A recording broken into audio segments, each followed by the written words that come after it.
Bem, irmãos, esse é o nosso tema, baseado num livro muito conhecido que eu quero apresentá-lo agora para os irmãos. Estou muito otimista com este assunto, com o coração cheio, porque acredito realmente que é a base, como Deus quer atingir a todos nós, a partir das nossas crianças, ou incluindo as nossas crianças. Eu queria começar apresentando os autores que nós vamos trabalhar. Na verdade, sobretudo o autor Ted Tripp, que é autor de alguns livros, e para nós foi traduzido apenas esses 3. E a área deste homem, um pastor emérito já aos 75 anos, Ted Tripp pastoreou uma igreja de Pensilvânia desde 1980 até 2012. E ele dedicou a sua vida a este tema. E, inclusive, ele esteve aqui no ano 2018, e também em 2020, em fevereiro, na União Evangélica, dando palestras para pais e professores. E ele ficou conhecido no mundo cristão a partir deste livro em inglês, Pastoreando o Coração das Crianças. Esse livro causou muita controvérsia também. Muitos protestos foram feitos porque ele aborda o tema da disciplina cristã, do uso da vara da disciplina conforme a Bíblia ensina. E que nós vamos tratar cuidadosamente aqui nesse estudo. Não nesse primeiro, mas nos próximos estudos. Então, desse livro surgiu um grande ministério deste homem. Uma editora de livros foi aberta com este nome, sob a supervisão deste homem. Muitos programas, muitas entrevistas e milhares de treinamento e conferências por todo o mundo, a partir deste livro, Pastoreando o Coração da Criança. Na verdade, uma escola de pensamento foi desenvolvida a partir deste livro. Então, eu queria colocar aqui rapidamente a visão deste homem, hoje aos 75 anos, pai e avô de 9 netos, a visão que Deus deu no seu coração, que ele vem trabalhando nesses últimos 40 ou 50 anos. A visão do Ted Tripp é a visão muito bem estabelecida, a visão clássica de Romanos, de que todas as pessoas do mundo foram criadas para adorar, foram tiradas com a pulsão de adorador. Então, elas instintivamente vão buscar erguer ídolos para encontrar sentido, razão, felicidade, transcendência, ou para encontrar proteção e bênçãos mesmo, mas sempre olhando além de nós. Isso está, vamos dizer assim, no DNA humano, no DNA espiritual, se pudéssemos falar assim. Então, se elas não adoram a Deus, automaticamente elas erguem qualquer outro ídolo. E basicamente, se você não adora o Criador, você adora a criatura ou as coisas. É isso que a Bíblia ensina. Essa visão do Ted Tripp. E desta premissa, ele observou que todo comportamento humano que é percebido, ou seja, o externo, todo mau comportamento, ele é, na verdade, uma manifestação desta adoração interna. Exatamente como o texto de Provérbios diz, que tudo o que procede na nossa vida procede do coração procedem as fontes da vida. Então, a ideia é muito simples. Normalmente, nós tratamos do comportamento, nós queremos corrigir o comportamento das pessoas. E, claro, corrigir o comportamento dos nossos filhos. Nós queremos que ele tenha um comportamento exemplar. Mas a forma como fazemos isso é atingindo o comportamento através de gratificações, ameaças, recompensas ou punições indevidas. Existe, como vamos falar, a vara da disciplina, que é legítima e devida. Existem as punições indevidas. Tudo isso para alcançar o comportamento dos nossos filhos, ou o comportamento das pessoas de um modo geral. E Ted Tripp diz que de nada isto adianta. Isto vai causar, na verdade, o que ele chama de curto-circuito, né? Porque nós não fomos programados para mudar desta forma, a partir dos nossos comportamentos. Então, continuando na visão do Ted Tripp, é que nós somos constantemente impulsionados e puxados como um navio batido por rijos ventos. Nós somos constantemente impulsionados e puxados pelos pensamentos e atitudes que brotam do nosso coração. Lembram? Do coração procedem as fontes da vida. Então, brota de lá. Então, desta forma, como tudo brota do coração, o coração, com as suas paixões... Deixa eu só ver aqui que está chegando uma mensagem aqui. Talvez alguém esteja mandando uma mensagem no... Não posso responder agora a Andréia, ela está me mandando uma mensagem agora. Ela está aguardando o estudo. O link...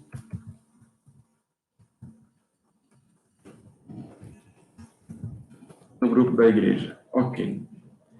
Vamos voltar aqui.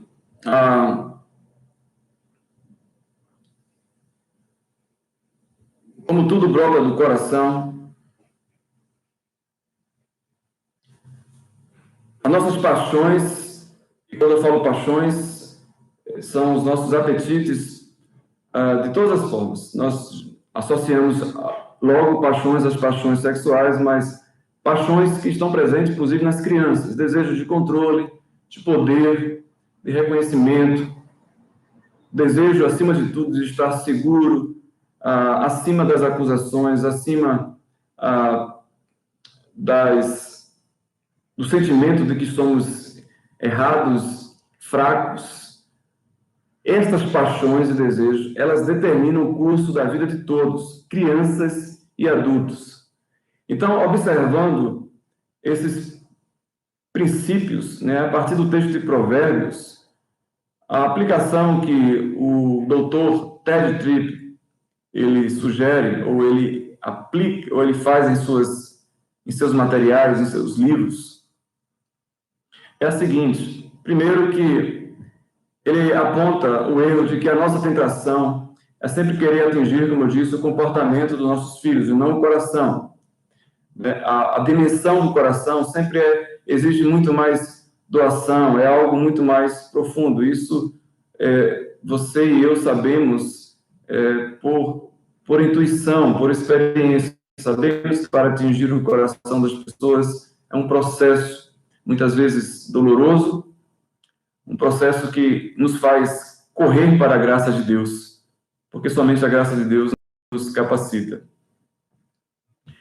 E a pergunta que ele começa na introdução do livro, então, é como podemos falar ao coração dos nossos filhos? Porque tudo se trata de como. A gente sabe, a gente quer atingir o coração, a gente erra tentando acertar, a gente quer conquistar o coração deles, dando presentes, né? Lembra-me aqui da história contada por Antônio Elias, de uma mãe que passou anos e anos dando presente para os filhos, mas anos viajando. Ela estava ausente na maior parte do tempo. E um dia ela ficou muito tempo ausente e deu muitos presentes para o filho.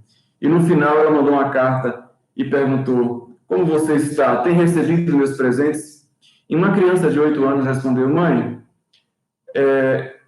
eu agradeço os presentes, mas chega de presentes, eu quero a senhora, eu quero você aqui comigo, eu quero a sua presença. Chega de presentes, eu quero você. E a gente sabe muito bem disso.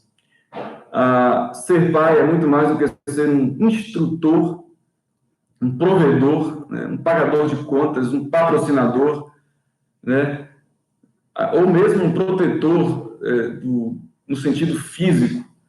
Ser pai, a gente sabe, por intuição mesmo, até, pelo que Deus colocou no nosso coração. Quando a gente olha para o filho, a gente percebe que tem uma missão. ser pai, então, é muito mais.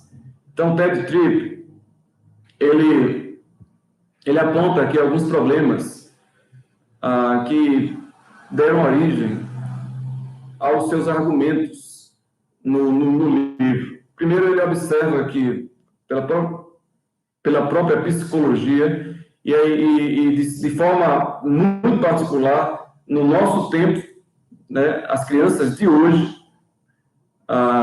de alguns anos para cá, elas começam a questionar, muito mais do que no passado, a autoridade de seus pais sobre elas.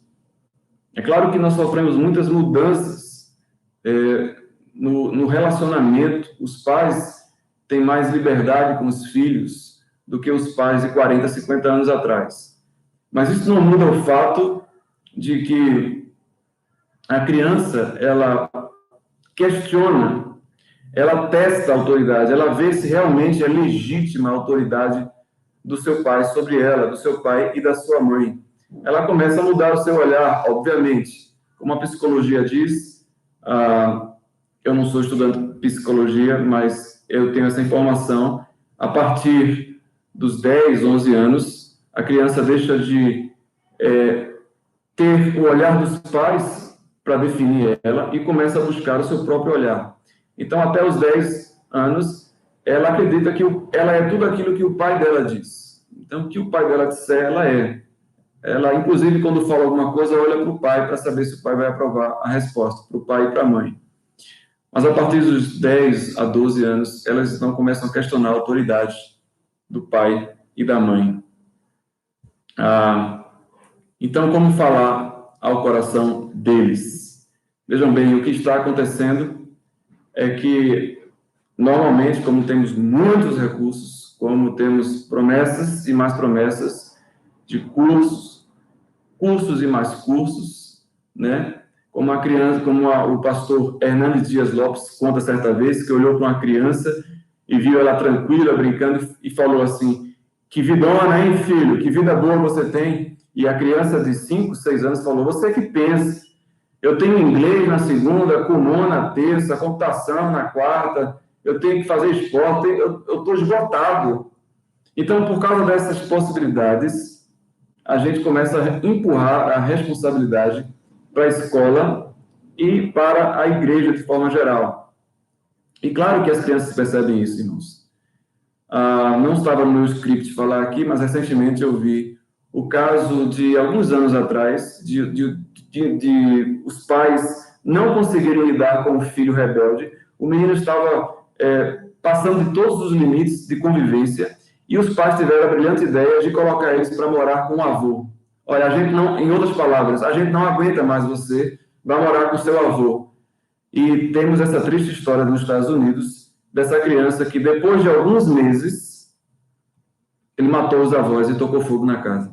Você deve ter falado aí, misericórdia. E depois vocês podem ir atrás dessa história. A criança que mata os avós incendeia a casa nos Estados Unidos. Isso é porque elas sentem que a gente está empurrando elas para que outro, né, resolva aquilo que a criança sabe, por intuição também, que foi dado por Deus a responsabilidade de nós pais fazermos. Então, como é que a gente consegue acessar o coração deles? Desse jeito a gente não consegue. O agravante a tudo isso é que nós, pais, de talvez 30, 20 anos para cá, nós temos a possibilidade, ou a maioria de nós, de desfrutar de coisas que na infância não pudemos desfrutar. E aí, o apelo do mundo quanto a isso é muito forte, porque o mundo diz: aproveite a vida. Você tem que aproveitar a vida. Seu filho vai ter a vida dele, você vai ter a sua vida, né? Então, os pais, eles vão entregando a sua capacidade de liderar em nome dessa convivência. Eu te dou o que você quer, curte a sua vida e deixa eu curtir a minha vida, porque eu tenho que aproveitar a minha vida. E a gente sabe que isso acontece. E o pastor Paul Washer tem uma frase muito forte sobre isso. Ele diz que muitos homens, não sei se vocês conseguem ler aí, muitos homens E mulheres estão trabalhando, e não é para colocar comida na mesa, mas é para comprar todos os brinquedos que a sociedade compra, pagar pelos seus hobbies, e as crianças são esquecidas. Aí Paul Washer diz: sua obrigação não é dar às crianças todas as coisas que você nunca teve, pois foram as coisas que você nunca teve que fez de você o homem que você é hoje, e são estas coisas que você nunca teve e que você dá aos seus filhos, que estão transformando-os, seus filhos, em inúteis. É claro, irmão, então, que nós entendemos as palavras do Paul Washer. Nós damos presentes, sim, aos nossos filhos. Mas os irmãos estão entendendo o contexto que ele está falando. A obrigação que a sociedade coloca do entretenimento e do suprimento através dos presentes. E ele conclui dizendo: não devemos dar às nossas crianças tudo o que não tivemos. Devemos dar a elas, a nós mesmos, um mentor, um pai, um líder. Fantástica. O resultado, então, irmãos, desse ciclo, como vocês perceberam, a criança desafia, você não reconhece a autoridade, terceiriza a sua autoridade, você se refugia nos hobbies, nos seus entretenimentos. Qual é o resultado disso, irmãos? O resultado, segundo o autor Ted Tripp, é que essa experiência nossa comum, tudo isso vai moldando a nossa noção, o nosso conceito de autoridade. Nós realmente vamos cedendo à narrativa do mundo. Inclusive, quando Ted Tripp deu uma palestra na cidade de Seattle, houve protestos, porque disse: que história é essa? Que história é essa de que o pai tem autoridade sobre o seu filho? De onde você tirou isso? E houve protestos, irmãos. Porque o mundo ele consegue moldar gradativamente, se nós não nos posicionarmos, se nós não nos alimentarmos, obviamente. O mundo consegue minar e moldar o nosso conceito de autoridade. E eu quero mostrar que este é o conceito mais atacado por toda a humanidade em todo o tempo.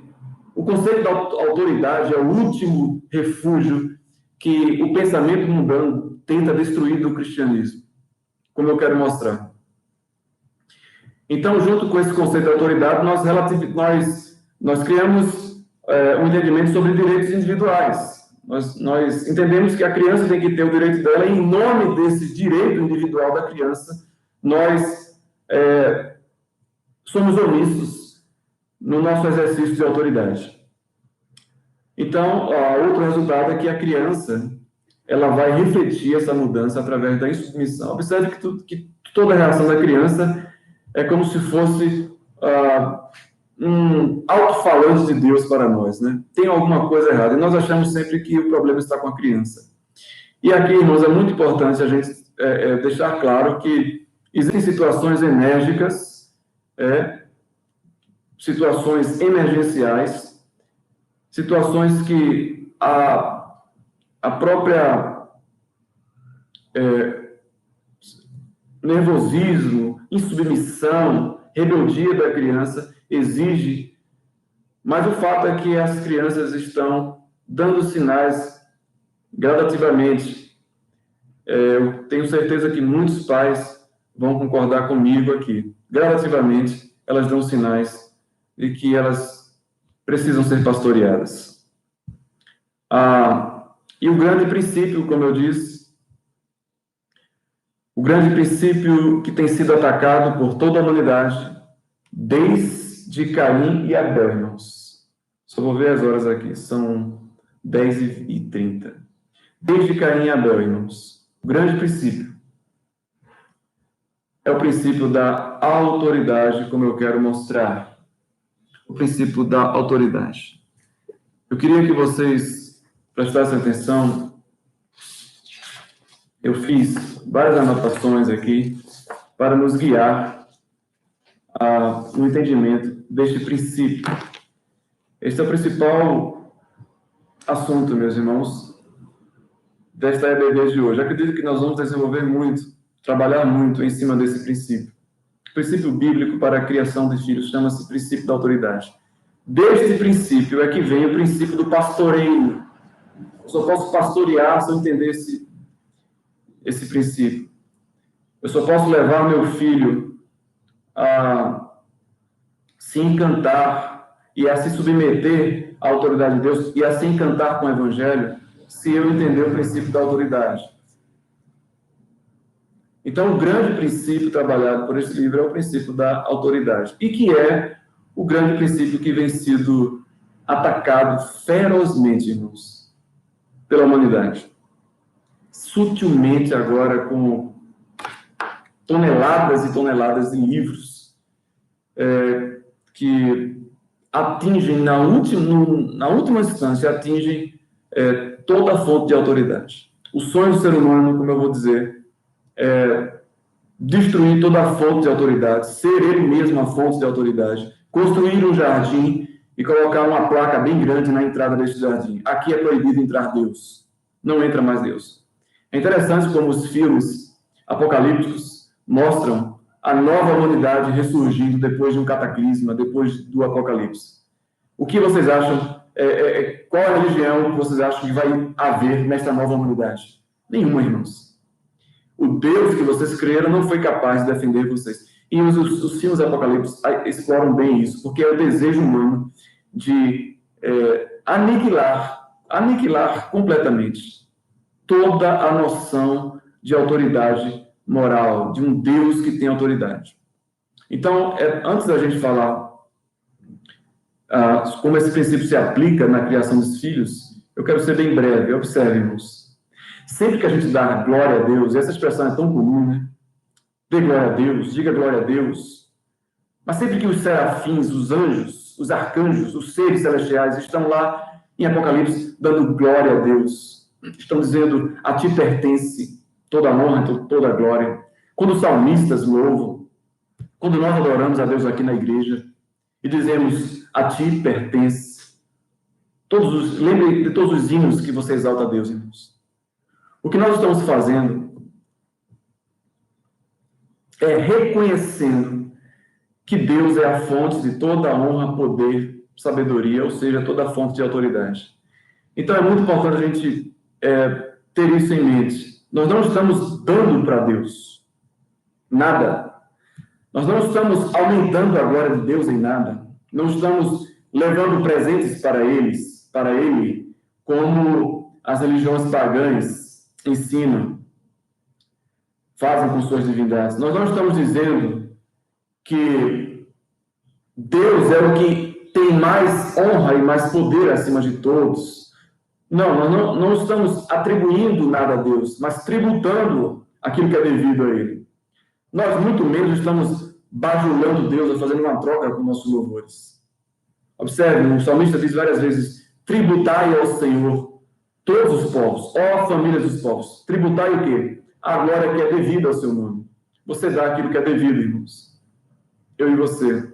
Então, o que nós estamos fazendo é, maravilhados com quem Deus é, estamos reconhecendo que tudo vem dele. Mas maravilhados, estamos reconhecendo de forma maravilhada, grata, que tudo pertence a ele. Então, não é um simples reconhecimento, como eu já vi uma irmã que estava nervosa, ela disse para mim, eu sei que Deus é soberano mesmo, eu sei que Deus é todo-poderoso, não adianta nada, Ele vai fazer tudo como Ele quer mesmo. E eu pensei que ela estava se referindo à soberania de Deus, mas ela disse depois, brigar com Ele é a mesma coisa de brigar com o vento. Então, eu não vou nem esquentar a cabeça com isso. Veja, irmãos, esse não é um reconhecimento maravilhado, esse não é um reconhecimento grato. Né? Ele faz o que ele quiser, não posso fazer nada mesmo, eu vou brigar com o vento. Então, meus irmãos, é fácil para o ser humano reconhecer que Deus é poderoso, mas a nossa tendência é dizer que Deus ele é impessoal, não tem como eu me relacionar com ele. Mas tudo isso, porque lá no fundo a gente não quer um relacionamento com um ser moral, que tem autoridade para nos julgar. Nós dizemos que ele é poderoso, mas não dizemos que ele tem autoridade. Isso é instintivo do nosso coração. Deus, creio, todo-poderoso, criador dos céus e da terra. Autoridade? Não sei. Eu não sei se ele tem autoridade para me julgar. E muitas pessoas são amarguradas com Deus porque dizem assim: ah, quando eu estava precisando dele, ele não me ajudou. Então, se Deus não tem autoridade para me ajudar, se Deus não me ajudou, por que ele vai agora vir me julgar? As pessoas têm pavor de um Deus que tenha autoridade para julgar. Então, é importante a gente saber que cada autoridade, seja na esfera familiar, na eclesiástica, a autoridade civil, governamental, militar, seja o policial, cada autoridade, seja o segurança do supermercado, irmãos, cada autoridade, o juiz, o professor, cada uma delas, toda manifestação de autoridades nas relações humanas, em qualquer nível, em qualquer esfera, são representativas, são outorgadas pela autoridade divina. Isto muda completamente a nossa maneira de adorar a Deus e educar nossos filhos. É isso que eu quero mostrar. Isso muda a nossa perspectiva da adoração, por exemplo, porque nós não vamos mais falar como... Nós não vamos mais falar como os pagãos falam, né?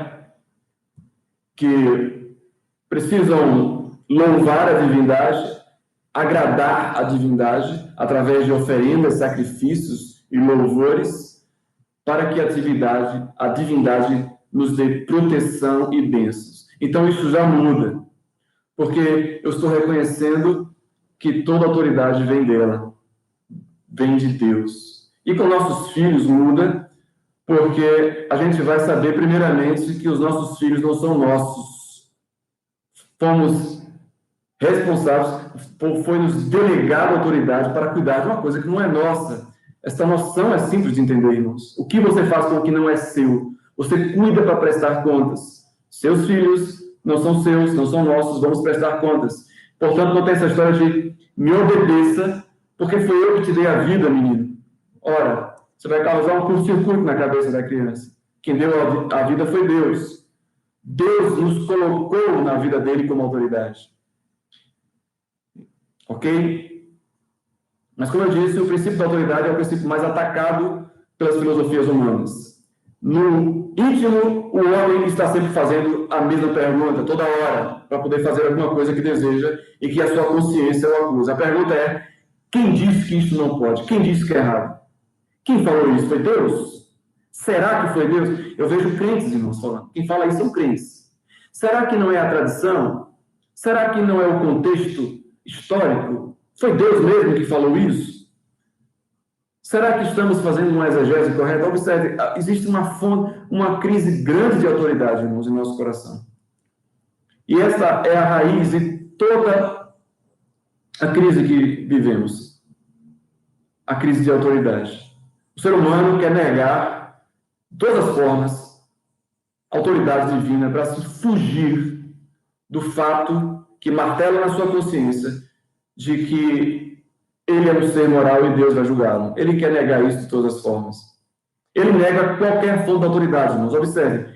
Ele quer atingir a última fonte, que é Deus, mas para ele atingir Deus, ele nega todas as fontes de autoridade. Quem disse que eu nasci homem? E se eu quiser ser mulher? Alguém pode perguntar. Aí o cientista diz: não, você nasceu homem porque os seus genes determinam que vocês são homens. Mesmo que você tenha genótipos e muitos outros problemas hormonais, seus genes são de homem. E ele vai dizer: não, isso está errado. Genes não são fontes de autoridade. Observe, irmãos, é muito sério isso. Eu sou fonte de autoridade. O meu desejo é a fonte de autoridade. O que me faz feliz é a fonte de autoridade. Aquilo que funciona, que dá certo, que dá lucro, essa é a fonte, deve ser a verdade, deve ser a fonte de autoridade. Então, o ser humano, ele não tem dificuldade de admitir que existe um Deus todo-poderoso e criador. Ele só não vai admitir que este Deus é pessoal. Por isso, meus irmãos, que a ideia espírita que diz que Deus é uma energia do cosmos, uma energia universal, essa ideia é tão sedutora para a maioria das pessoas. Você só não se seduz com isso se o Espírito Santo mover teu coração para você olhar para Deus, o Deus da Bíblia. Então, o ser humano vai negar a todas as fontes possíveis de autoridade e transferir toda a autoridade para ele mesmo. Nós vamos fazer tudo para nos sentir autônomos. Meus irmãos, isso começou no jardim. Quem disse que não pode comer? Foi assim mesmo que Deus disse? Está claro isso? Observe, nós precisamos entender que o tempo inteiro nosso coração, ele precisa negar a fonte da autoridade. Ele busca isso. Nosso coração corrupto, ele precisa negar. Então, ao invés de nós buscarmos a resposta, né, a direção, analisarmos, considerarmos a gravidade da quebra de uma lei, né? Nós sabemos que a lei existe para ser cumprida, mas nós começamos a considerar a possibilidade de quebrar sem transgredir, se dar bem sem ser punido. Essa é a nossa tendência. Nós não consideramos a gravidade da lei, nós consideramos negar a autoridade. Se há uma lei, ao invés de nós, há uma lei de Deus, uma lei revelada, na história bíblica revelada, ao invés de nós considerarmos o Criador, nós dizemos: quem disse que isto foi escrito realmente? Quem disse que este livro realmente é inspirado? Então, nós queremos negar a fonte de autoridade. Ok? Então, nós dizemos o quê? Isto é coisa da sociedade, da tradição, é coisa de velhas caducas que não tem o que fazer, é coisa de antigamente, é coisa de gente ignorante, é coisa ultrapassada, os tempos mudaram, né? Nós negamos, irmãos. Então, como isso se reflete, irmãos, rapidamente, na nossa relação com nossos filhos? Nós dizemos para a criança: menino, me obedeça, faça isso. Em algum momento, a criança vai questionar de uma forma ou de outra. Quando é outra pessoa que manda nela, ela já fala logo: você não é meu pai para mandar em mim, enquanto ela é criança. Você não é meu pai para mandar em mim, né? Depois vem aquela famosa frase, né? Quem cala a boca já morreu, quem manda na minha boca sou eu. Ele fala para os amigos isso. Mas gradativamente ele vai questionar a sua autoridade. E se a gente não vigiar, uma hora ou outra a gente vai dizer: você vai fazer e pronto. Você vai fazer porque eu sou seu pai e estou mandando. A gente lança a mão do cabresto e tenta atingir o comportamento do nosso filho. E aqui eu vou lembrar, existem situações que exigem energia, sim. Por exemplo, se sua criança está brincando e você sabe que está vindo uma tromba d'água e ela precisa sair dali urgentemente, e você diz: sai daí agora. E ela pergunta: mas por que eu tenho que sair agora? Você arrasta pelos cabelos. É claro, uma situação de emergência. Mas o grande questionamento, ou melhor, a grande questão é que os seus filhos precisam saber e ouvir de você de onde vem a sua fonte de autoridade. Eles estão prontos para ouvir isso de você. E a gente precisa falar para eles. Então, por favor, preste atenção aqui, irmãos. A ciência vai tentar argumentar que é apenas uma questão biológica de pais cuidarem de filhos. Não há autoridade de fato moral. Então, se nós cremos que a nossa autoridade é biológica, a nossa resposta vai ser mais ou menos assim: porque é assim que funciona as manadas, os mais velhos cuidam dos mais novos, das crianças, e eu estou aqui pagando suas contas, eu acordo cedo, eu dou duro, eu sou o mais capaz, sou eu que coloca dinheiro nessa casa e comida nessa mesa. E aí vai com todo esse discurso: eu te dei a vida, eu te trouxe ao mundo, e você me deve obediência. A criança vai fritar o cérebro dele. Eu te devo obediência porque você me deu a vida. Percebe, irmãos?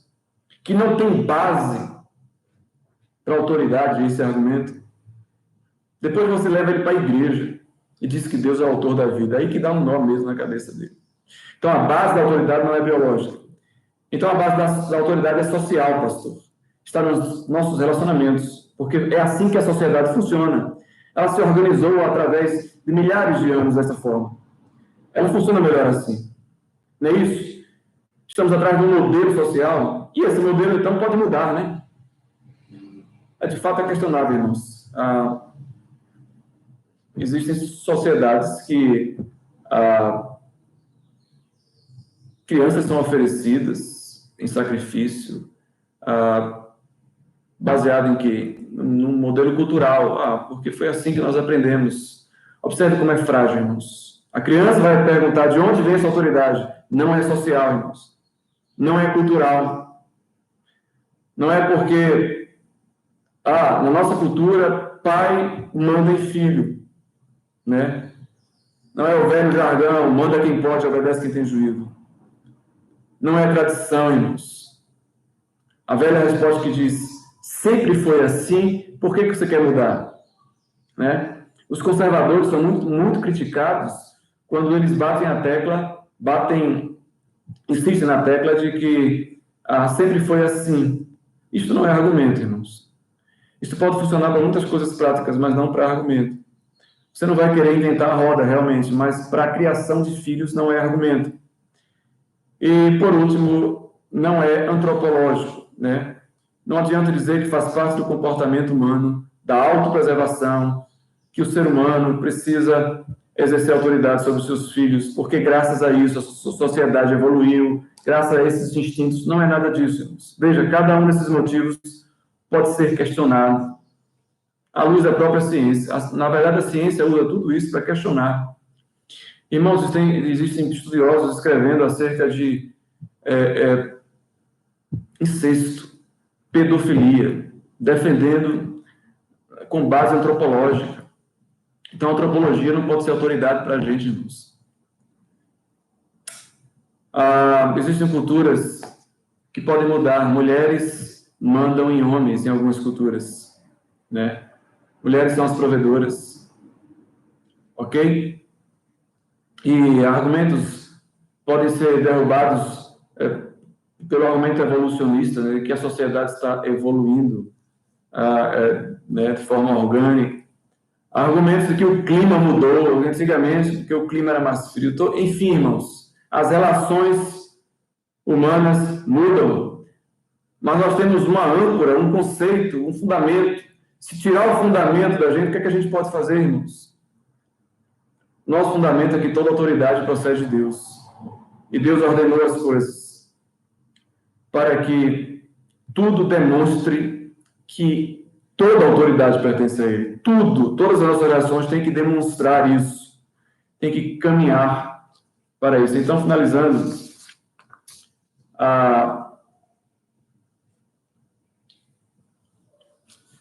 eu quero lembrar que, caso a gente não creia nisso, já faltando 2 minutos aqui para a gente finalizar, caso a gente não creia nisso, irmãos, nós vamos lançar mão de mecanismos, como o autor Ted Tripp diz, de mecanismo de controle do comportamento do nosso filho. Nós não vamos acessar o coração dele, né? E uma hora nosso filho vai desafiar e vai dizer, e se eu não quiser fazer isso? Eu não estou afim. E aí, irmãos, você vai perceber que você precisa desesperadamente da graça e do poder do Evangelho. Você precisa desde já. Não vai esperar. Lembro do pastor Valmir Soares compartilhar conosco, lá no acampamento dos homens, que o filho dele, de 15 anos, disse, pai, hoje eu não vou para a escola, não. E ele estava escovando os dentes quando o filho falou isso, e ele engoliu seco e disse, eu vou ter que confrontar meu filho. E ele estava preparado para que, se o filho fosse agredido, ele estava pronto para não deixar, para mostrar força para o filho. Irmãos, a gente não vai esperar isso acontecer. A gente vai entender que existe a autoridade que pune a criança quando esta desafia a sua autoridade, é legítimo, e você estará fazendo um bem a ela, estará tirando, como eu costumo dizer lá em casa, principalmente quando minha filha era mais nova, tirando um veneno da rebeldia, o ímpeto da rebeldia, existe esse momento de tirar ou desencorajar a arrogância da criança quando ela peita a sua autoridade.